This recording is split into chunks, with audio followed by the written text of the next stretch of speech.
الأسود عملوها أبناء الملوك، وصدمة ومفاجأة للإعلام الجزائري بعد فوز منتخب المغرب التاريخي بكأس الأمم الإفريقية أنجولا 2023 لكرة السلة أمام منتخب كوتيفوار، لتستمر المملكة المغربية في التطوير والبناء بمستوى عالمي. السلام عليكم عزيزي المشاهد، وصلك الفيديو ادعمنا بلايك واشترك في القناة وفعل زر الجرس عشان يوصلك كل جديد.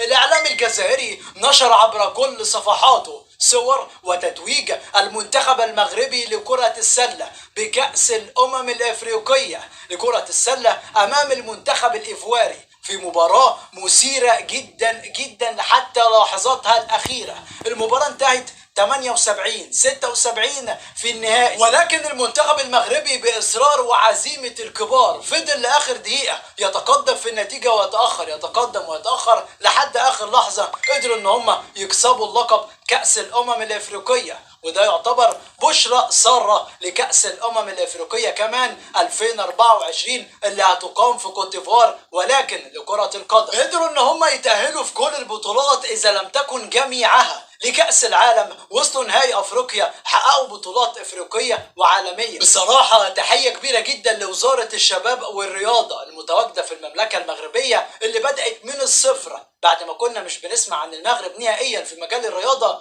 دلوقتي كل البطولات، كل الألعاب، بلياردو حتى بلاي ستيشن، المغرب في كأس العالم، في نهائي أفريقيا، في كل مكان كده. بسم الله ما شاء الله المنتخبات المغربية في كل الألعاب وبمختلف أعمارها السنية قدرت إن هي تكسب منتخبات كبيرة. المنتخب المغربي للسيدات للبلياردو قدروا إن هم يكسبوا المنتخب الفرنسي في كأس العالم 6-0، وحتى كمان المنتخب المغربي في الألعاب الإلكترونية كسبوا فرنسا برضو 5-1 في كأس العالم. فالحقيقة من الواضح كده إن المنتخبات المغربية بمختلف أعمارها مستقصدة فرنسا.